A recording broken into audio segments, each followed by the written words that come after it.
ଗୋଟେ ଆଶ୍ଚର୍ଯ୍ୟର କଥା ଦେଖନ୍ତୁ, ଲୁଣ ଆପଣ ଯେତେ ଦିନ ବି ରଖନ୍ତୁ, କେବେ ତା ଦେହରେ ପିମ୍ପୁଡ଼ି ଲାଗିବା କିମ୍ବା ପୋକ ଲାଗିବା ଆପଣ ଦେଖିନଥିବେ। କିନ୍ତୁ ମିଠା ଆପଣ ଗୋଟେ ଦିନ ରଖନ୍ତୁ, ତା ପରଦିନ ତା ଦେହରେ ପୋକ ଲାଗିଯାଇଥିବ। ସେମିତି କ୍ଷୀର ଆମ ପାଇଁ କେତେ ଜରୁରୀ। କିନ୍ତୁ ଜଣେ କ୍ଷୀରବାଲା କ୍ଷୀର ବିକ୍ରି କରିବା ପାଇଁ ଘର ଘର ଗଳି ଗଳି ବୁଲି ବୁଲିକିନା ବିକ୍ରି କରେ। କିନ୍ତୁ କେବେ ଆପଣ କ'ଣ ଦେଖିଛନ୍ତି କୌଣସି ମଦ ଦୋକାନୀ ବୁଲି ବୁଲି ମଦ ବିକ୍ରି କରିବା? ମଦ ଦୋକାନୀ ପାଖକୁ ଆପେ ଆପେ ଲୋକ ଯାଆନ୍ତି।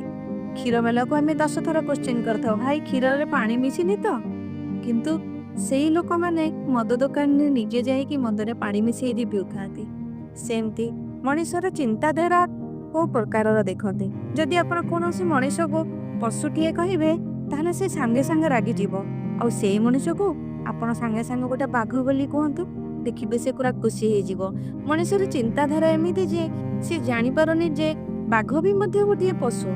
ତେଣୁ କରିକି ମଣିଷର ଚିନ୍ତାଧାରା କେତେ ନିମ୍ନ, କେତେ ଭିନ୍ନ, କେତେ ସଂକୀର୍ଣ୍ଣ ଚିନ୍ତାଧାରା ତାର।